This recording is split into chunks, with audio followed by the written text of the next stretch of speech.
निरासक्ति, निराहंकारी, निर्मोही, निर्द्वंदी, निष्पृही, ये सभी लक्षण होना चाहिए गुरु के अंदर।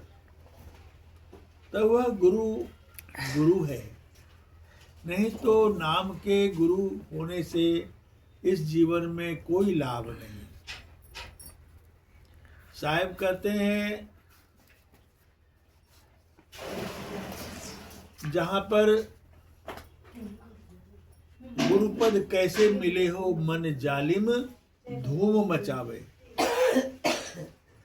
जालिम मन जो है धूम मचा रहा है तो वह गुरु का पद नहीं बन पाता। ना वहाँ गुरु हो सकते ना शिष्य हो सकते। इसलिए गुरु भक्ति अति कठिन है। जस खाड़े की धार हिले दुमे से कटिम हुए नीचल उतरे पार। गुरु भक्ति अति कठिन है। जैसे तलवार की धार पर चलना हो ऐसा गुरु की भक्ति होती है।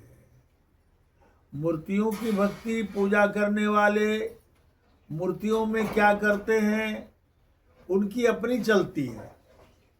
मूर्ति ना बोलता है, ना अपनी सुरक्षा कर सकता है, न दूसरों की सुरक्षा कर सकता है। यह कल्पना है। इसलिए मूर्तियों में जो जड़ मूर्तियां हैं उसमें बेजान मूर्तियां हैं और उसमें पंडितों ने एक भ्रम फैला रखा है कि उनमें प्राण प्रतिष्ठा डाला जाता है। प्राण प्रतिष्ठा मनुष्य नहीं डाल सकता। ये अबोध बालक को जो कि ज्ञानहीन है उसको यह कह देने पर वो मान लेते हैं कि इसमें पंडित जी ने आकर प्राण प्रतिष्ठा डाल दी।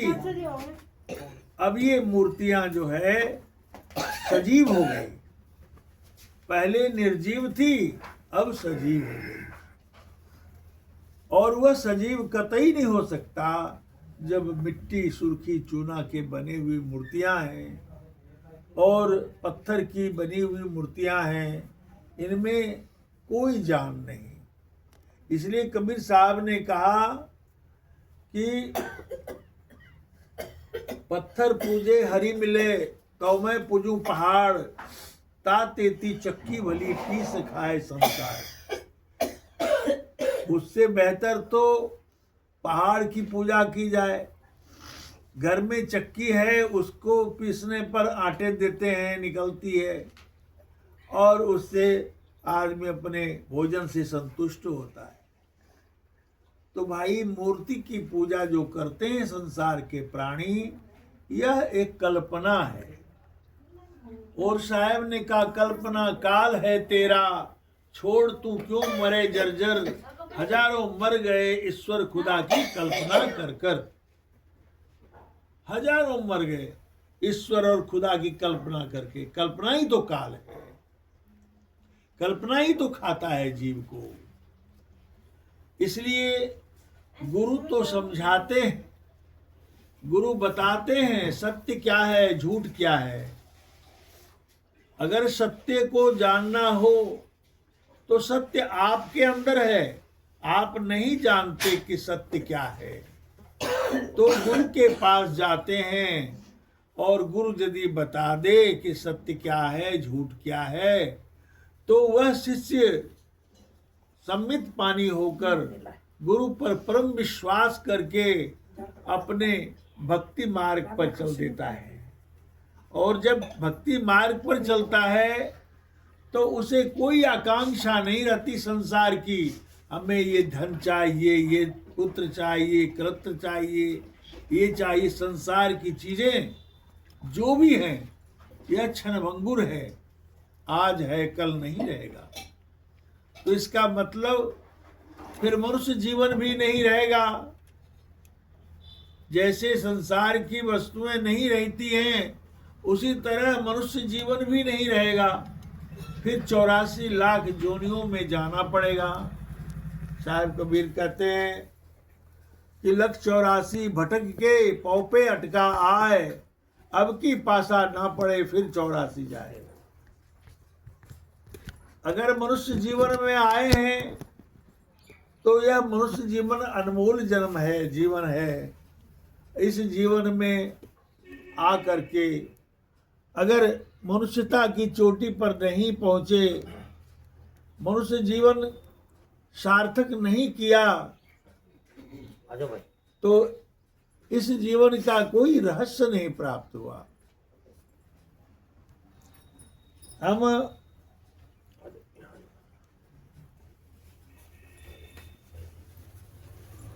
मनुष्य जीवन दुर्लभ जीवन है, और जो मनुष्य जीवन को प्राप्त कर लेता है तो वह मनुष्य जीवन मनुष्यता की चोटी पर बिना पहुंचे इस जीवन को सार्थकता नहीं मिलती। मनुष्यता क्या है? साहब ने कहा, मानुष जन्म सुधारो साधो, धोखे काहे बिगाड़ो हो, ऐसा समय बहुत ने पहियो, जन्म जुआ मत हारो। इस मनुष्य जीवन को जुए में हार कर मत जाना, क्योंकि इस जीवन को जीतना चाहिए। और इस जीवन में मनुष्यता की चोटी पर जाना चाहिए। यह चोटी पर जाना क्या होता है? मनुष्यता की चोटी पर जाने के लिए क्षमा, दया, शील, संतोष, इन सबों को ग्रहण करना चाहिए और संतों के शरण में जाकर और सम्मित पानी होकर के तब जो है उस आत्मज्ञान की प्राप्ति करनी चाहिए। अब रह गई आत्मज्ञान की बात, तो यह मनोनीत ज्ञान जितने हैं, संसार की जितनी वस्तुएं हैं, विद्या अपरा विद्या जितने हैं, वह सभी प्राप्त कर लिए थे। मानसिक ज्ञान है, आत्मज्ञान नहीं है। आत्मज्ञान को प्राप्त करने के लिए आत्म अनुभूति चाहिए। लोग विद्वान होते हैं, पढ़े लिखे हो जाते हैं, और पढ़े लिखे हो किताब के ज्ञान को पढ़ करके विद्वान हो जाते हैं, लेकिन वो आत्मा तक नहीं पहुंच पाते, क्योंकि वह अपरा ज्ञान है, यानी प्रकृति का ज्ञान है। और परमात्मा जिसे कहते हैं, आत्मा और परमात्मा, यह प्रकृति से परे है। प्रकृति से जब परे है तो आपको भी प्रकृति से परे होना होगा। यदि आप प्रकृति से परे नहीं होते हैं तो उस पराविद्या को ग्रहण नहीं कर पाएंगे। पराविद्या प्रकृति से पार की चीज है, जैसे आत्मज्ञान है उसे पराविद्या कह सकते हैं। तो इस संसार में पानी देंगे, पानी सूखा लगता है, पानी कभी कभी सूख जाता है।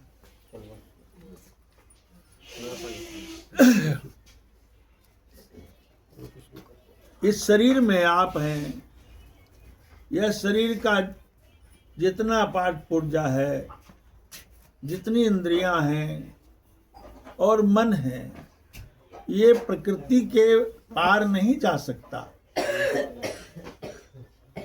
प्रकृति के पार केवल आत्मा की चेतना ही जा सकती है, अपने आप में स्थित हो सकती है। आप अपने आप में जब तक स्थित नहीं हो जाते तब तक प्रकृति को ठीक से नहीं समझ पाते। प्रकृति से बना 5 तत्व 3 गुण से बना हुआ जो यह पार्थिव शरीर है, इसे ही प्राकृतिक स्थूल शरीर कहते हैं। और इस शरीर के अंतस में ही आप रहते हैं। आप वैसे रहते हैं जैसे पिंजरे में तोता रहता है। तोता पिंजरा नहीं हो सकता, पिंजरा तोता नहीं हो सकता, लेकिन उसमें रहने के कारण जो है तोता बंधन में है, और बंधन में रहकर उसे बंधन का अनुभव है, पर वह मुक्त कैसे होगा, इसका ज्ञान संतों के यहाँ मिलता है। जो भी संत हो, सम्मित पानी होकर के, उनसे सत्संग करके, उनकी सेवा करके लिया जाता है। प्राचीन काल में भी बुडिल नाम के एक संत थे, उनके पास गए थे उदालक ऋषि, और वहां जाकर के उनसे सम्मित पानी होकर के ज्ञान लेना चाहे।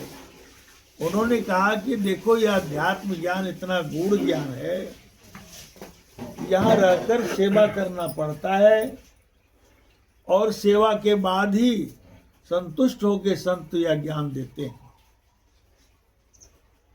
तो उन्होंने 6 महीने उनको सेवा करने का मौका मिला।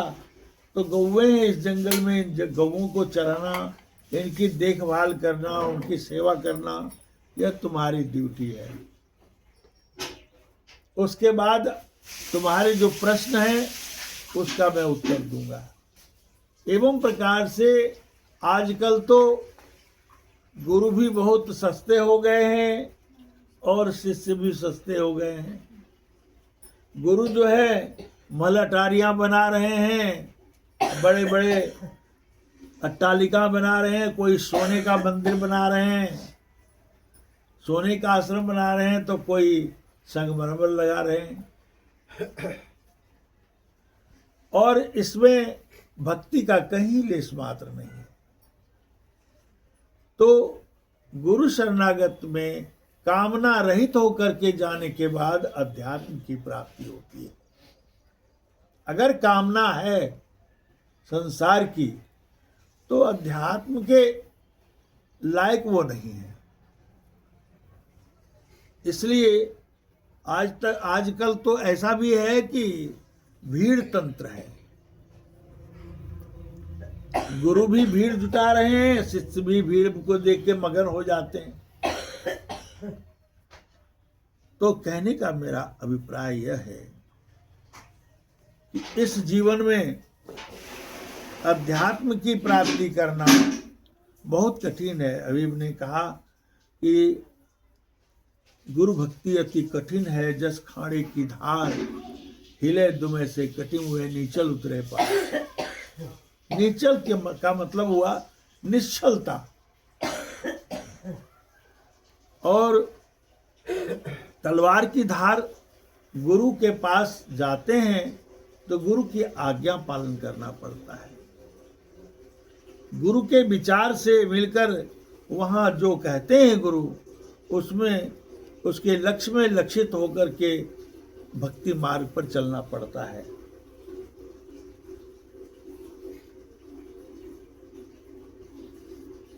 तो आप जहाँ मंदिरों में जाते हैं, जहाँ भी जाते हैं, मस्जिदों में जाते हैं, गिरजाघर गुरुद्वारे में जाते हैं, वहाँ केवल वहाँ वार्तालाप नहीं होती है। वार्तालाप करके, गुरु की परीक्षा करके, गुरु से सम्मित पानी होकर के ज्ञान लेकर के, और साधना नहीं की जाती है। वहाँ तो आप गए, फूल बेलपत्र चढ़ाए, मन की जो कामना है वो रख दिया, और वहाँ से पूजा करके चले आए। लेकिन इतना बात जरूर याद रखें, कबीर साहब ने कहा है कि एक रत्ती का जो लोग संस्कार और पुरुषार्थ करके के बिना वह प्राप्त नहीं हो सकता है जो आपकी चाहत है, क्योंकि प्रारब्ध पर आधारित यह सारा जीवन है।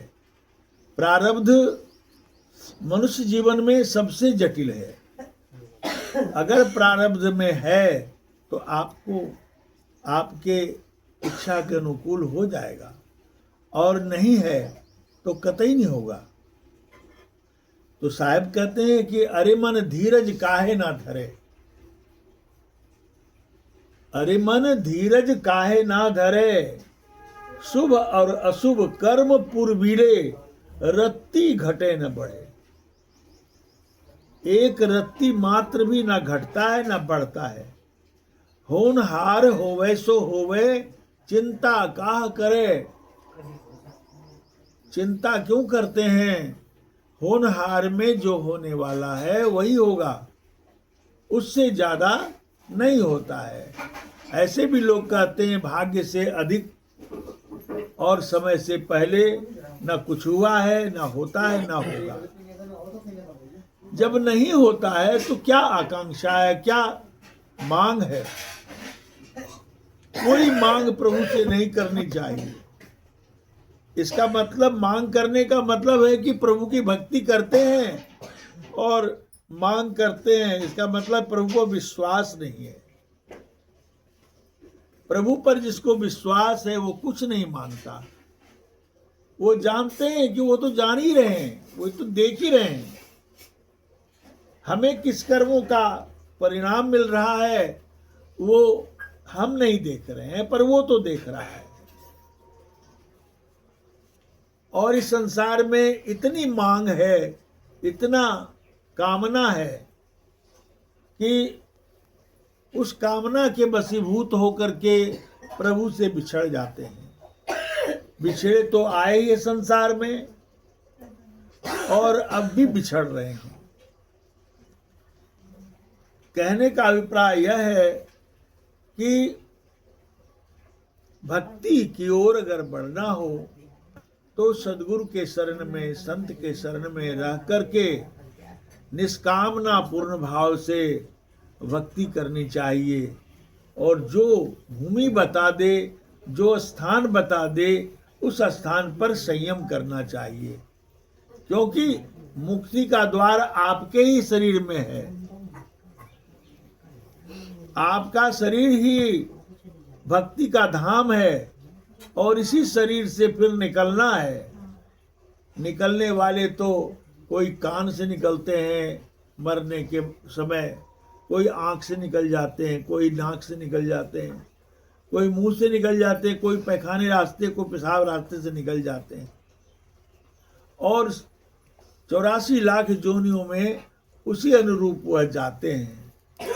लेकिन साहब ने जो कहा है कि 10वें द्वारे ताड़ी लागी, अलख पुरुष को ध्यान धरे, काल कराल निकट नहीं आवे।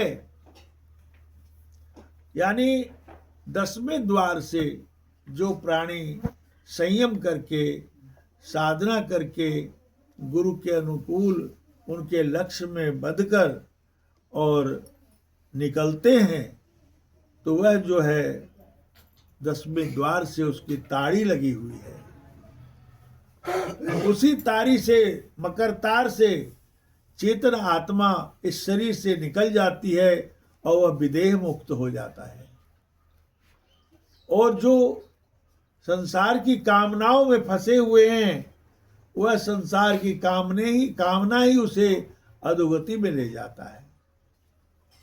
क्योंकि आप जब 84 लाख जोनियों से भटक कर इस मनुष्य तन को धारण किए हैं, तो जन्म जन्मांतरों के कर्म संस्कारों को लेकर इस शरीर का निर्माण होता है।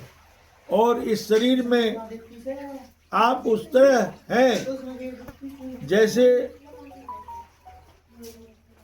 अभी कहा था कि पिंजड़े में तोता है, उसी तरह से आप पिंजड़ा नहीं है। इसलिए इन 3 लोग, वह पिंजड़ा पाप पुण्य भय जाल।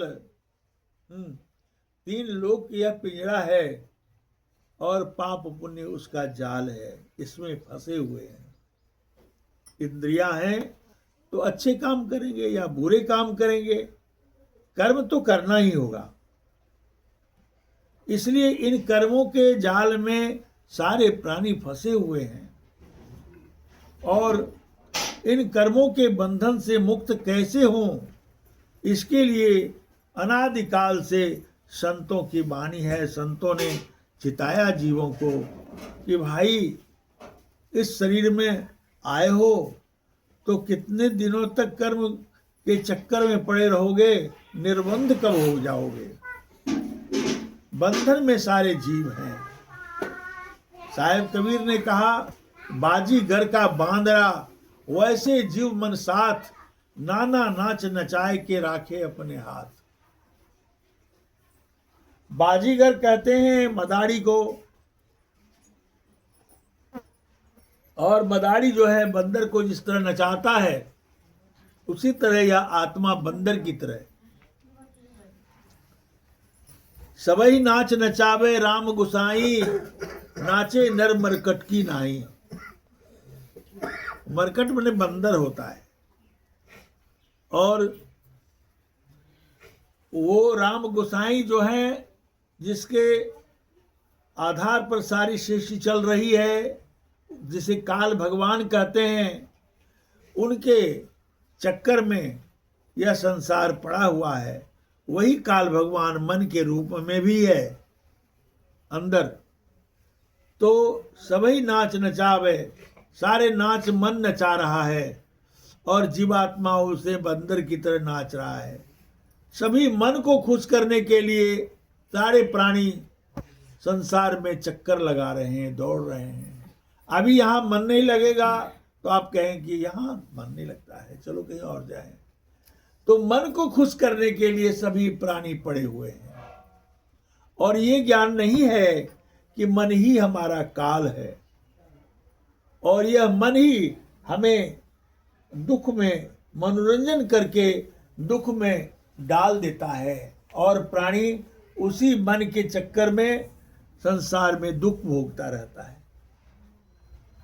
जैसे आपकी आंख खुलती है तो पलक खुलते ही जब दृष्टिपात करते हैं, देखते हैं कोई चीज को, और मन को अगर भा जाता है तो उसकी इच्छा बन जाती है, यह वस्तु मुझे प्राप्त होनी चाहिए, और वह उसकी प्राप्ति के लिए बुद्धि का साथ लेता है। और बुद्धि अहंकार किसका साथ लेता है, और उस पर संपूर्ण शरीर भी उसकी लोलुपता में उसकी प्राप्ति के लिए अपना संघर्ष करना शुरू कर देता है। प्राप्त होता है तो क्षणिक सुख होता है, और नहीं प्राप्त होने पर दुख होता है। यही तो संसार का सुख दुख है। इन दुखों से हमें निजात मिलनी चाहिए। हम इन चक्करों से, जब तक मन साथ है तब तक आप शांत नहीं हैं, संतुष्ट नहीं हैं।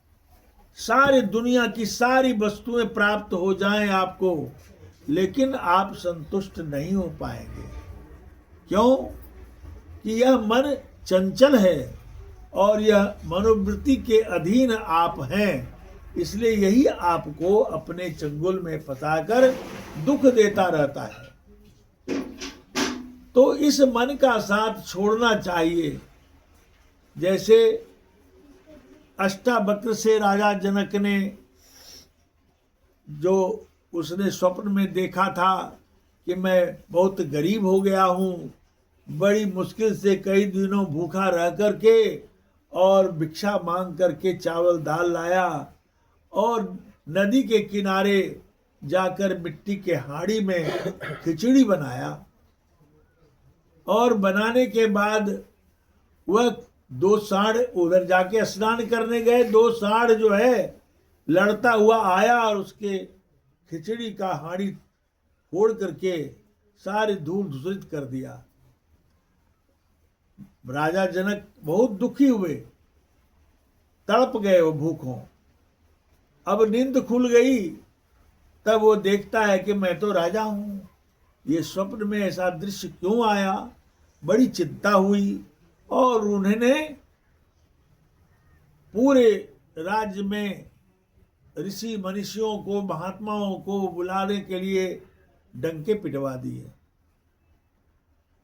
सारे लोग आए, 88,000 ऋषि आए। उनकी सभा में बड़े बड़े ग्रंथ पुस्तक निकाल निकाल कर विचार देने के लिए, इस उनका कहना था कि यह सत्य था, सत्य है मैं राजा हूं, या वो सत्य था जो मैं गरीब होकर के भूखों तड़पता रह गया। उसी सभा में अष्टावक्र के पिता भी आए थे। तो माता से अष्टावक्र ने पूछा, पिताजी कहाँ हैं? तो उन्होंने बताई कि महाराजा जनक जी के दरबार में गए उनके प्रश्नों का उत्तर देने। अष्टावक्र भी चल दिए। जैसे ही सभा में आते हैं, सारे ऋषि मनीषी उसके टेढ़े मेढ़े चेहरा को, रंग को देख करके हंस पड़े, ठहाका लगा के हंसे। और राजा जनक तो वहां थे नहीं, वो दरबार में थे, ऊपर बैठे हुए। तो वो अष्टावक्र ने कहा, महाराजा जनक, क्या इन चमारों से आपका प्रश्न का उत्तर मिल गया आपको? क्या आपको संतुष्ट कर दिया इन चमारों ने? 88,000 ऋषि में बड़ी चिंता हो गई, शांत हो गया सब लोग। सब ने कहा कि अरे ये तो टेढ़ा मेढ़ा आदमी हमें चमार बना दिया। हम ऐसे पढ़े हैं, विद्वान हैं, संत हैं, ऋषि महात्मा हैं। गदर छा गई। तो राजा जनक ने कहा कि आप इसे चमार किस लिए कहते हैं? तो कहा, इसलिए चमार कहते हैं कि ये आत्मज्ञानी एक भी नहीं है इसमें से, क्योंकि इसे चमड़े का ज्ञान है। मेरे नाक टेढ़े हैं, मेरे सिर टेढ़े हैं, मेरे हाथ टेढ़े हैं, मेरी कमर टेढ़ी है, पैर टेढ़े हैं, सारे टेढ़े टेढ़े मेढ़े अंग को देख करके ये हंस पड़े। इनमें से कोई आत्मदृष्टा नहीं है। और इतना कह करके जाकर जो स्वर्ण सिंहासन रखा था उस पर जाकर के अष्टावक्र बैठ गए। तो उसके मंत्री जो थे उन्होंने कहा, इस स्वर्ण सिंहासन पर बैठने का आपने शर्त जाना है? तो कहा, हाँ मैं जानता हूं। राजा ने जो शर्त रखा है वह मैं जानता हूं, इसलिए मैं बैठ गया। और जो गुरु होता है वह चेले से पूछ कर नहीं बैठता है। मैं प्रश्न का उत्तर देने आया हूं। तो उन्होंने कहा, महाराज बताओ तुम्हारे पास क्या है? तो उन्होंने कहा, मेरे पास मैं चक्रवर्ती सम्राट हूं, मेरे पास इतनी बड़ी सत्ता है, व्यवस्था है, क्या नहीं है सब कुछ। कहा कि ये तो राजा हो, आज आप हो कल नहीं रहोगे, आपके पहले भी कोई रहा था, आप आए हो आप भी चले जाओगे, और उसके बाद फिर और कोई आएंगे और कोई आएंगे। चलो ये तो तुम्हारा है ही नहीं, तुम्हारी झूठी कल्पना है, ये तो सराय है, सराय में थोड़ी दिनों के लिए आप आए हो। अब बताओ तुम्हारे पास क्या है? इसके बाद बहुत सोच करके उसने बताया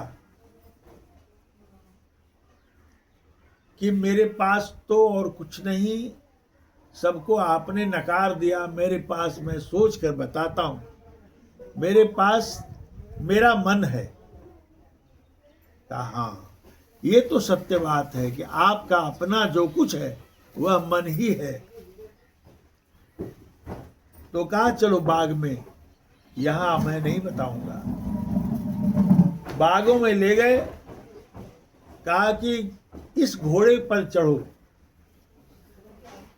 चढ़ने के लिए एक ही रकाब पर पैर रखा कि अष्टावक्र ने कहा जनक को कि अब तुम्हारा जो मन है मुझे दे दो, अपना मन मुझे दे दो। कहा ठीक है, दे दिया मैंने।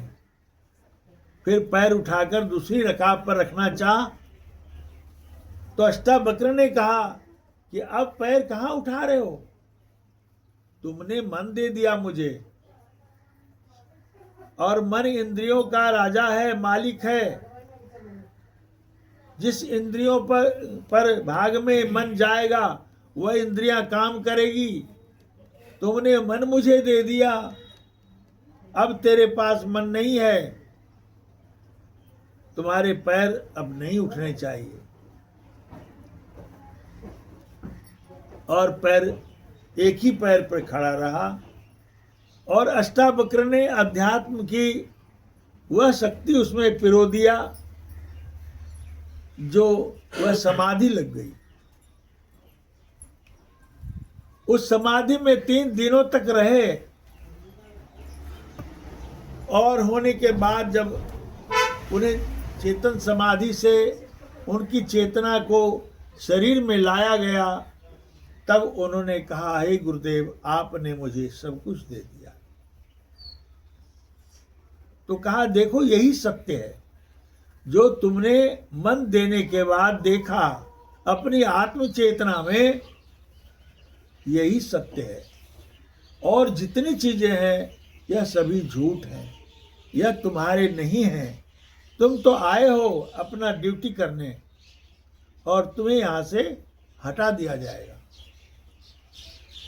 और हटाने में, किसी को हटाने में क्षण मात्र भी विलंब नहीं होता।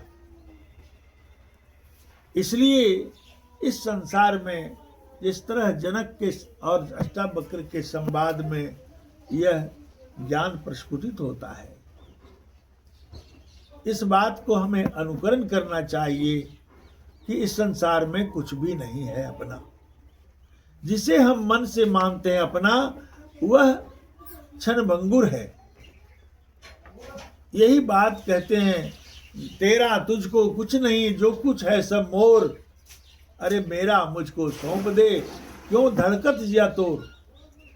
प्रभु कहते हैं कि तेरा तो कुछ भी नहीं है, यहाँ तेरा शरीर भी नहीं है, तेरा जीवन भी नहीं है, जो भी है सो मेरा है। तो मेरे ही वस्तु को मुझ में समर्पित करने में तेरा कलेजा क्यों धड़कता है? जो नहीं ये धड़कता है, यही तुम्हारी सबसे दुख का जो है निमंत्रण है। इसी के लिए तुम अपने जीवन में सारे दुख को प्राप्त करते हो। तेरा नहीं है तो प्रभु को समर्पण कर दो, और अपने सिर का भार उनके हाथों दे दो, फिर भी तेरा सारा काम होगा।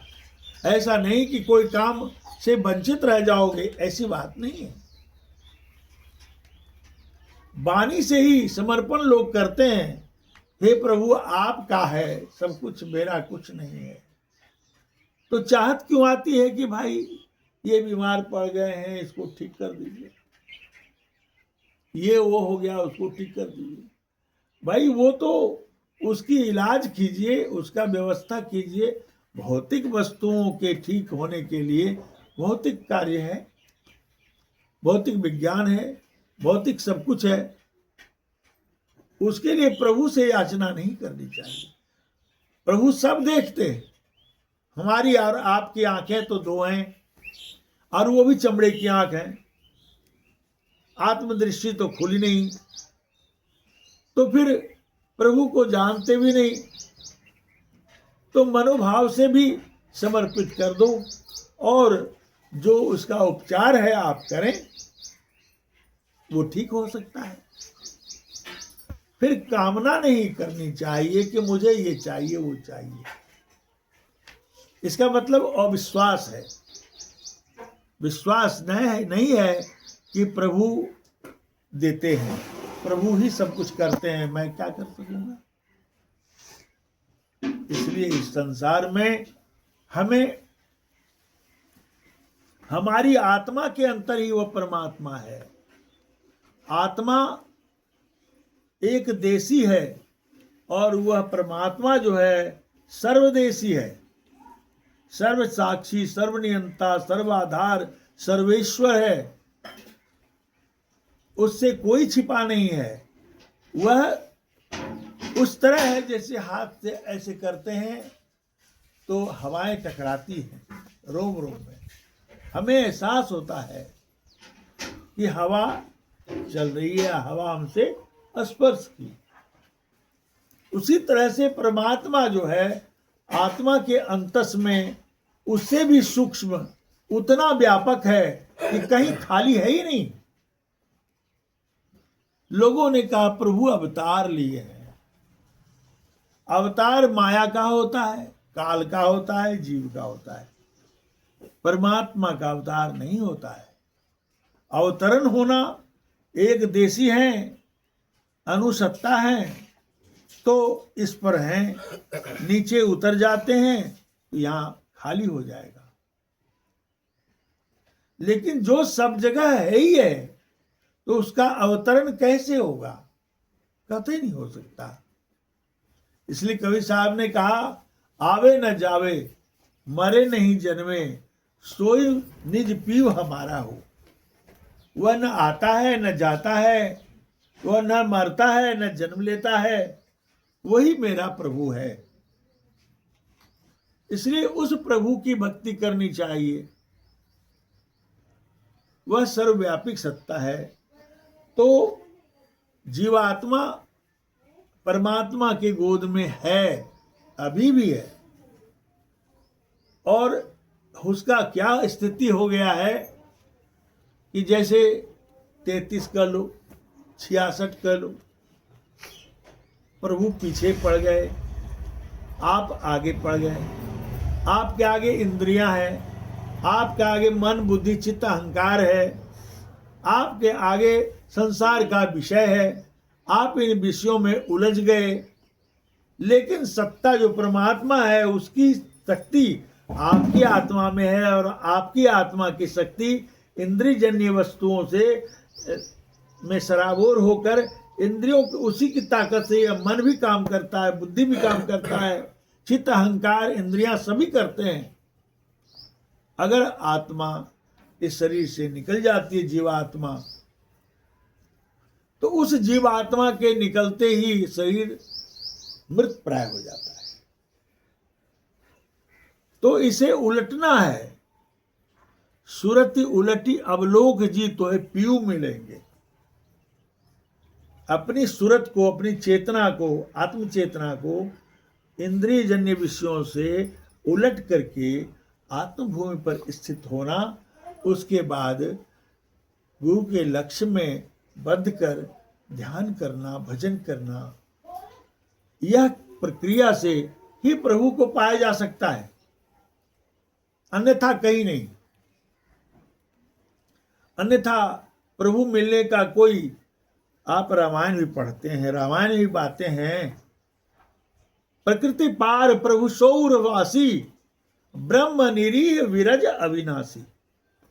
वह अविनाशी सत्ता आत्मा और परमात्मा, उसमें जो मैंने अभी कहा, जिस तरकीब से अपनी चेतना को समेट कर लौट चलो। कहाँ लौट चलो भाई? जहां से आप आए हैं वहां लौट चलो। तो लौटाने की बात है, और ये लौटने के लिए ही मनुष्य शरीर मिला है, और सारे कार्य तो सेकेंडरी हैं। और जितने कार्य आप करेंगे वह तो काम एक सांसारिक कार्य है, करते रहेंगे। लेकिन प्रधान कार्य जो है,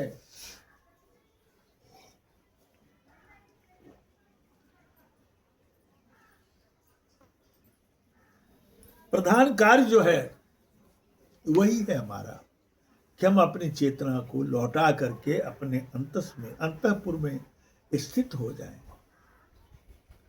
वह प्रकृति का बना हुआ पार्थिव शरीर से इससे ऊपर उठें, तभी परमात्मा का बोध होगा। नहीं तो ये तो एक भ्रम है, ये तो भ्रम है।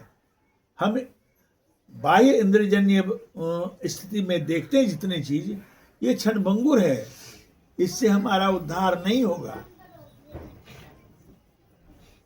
इस चीज को ध्यान रखते हुए अगर हम साधन भजन करते हैं तो हमारा जीवन धन्य हो जाएगा।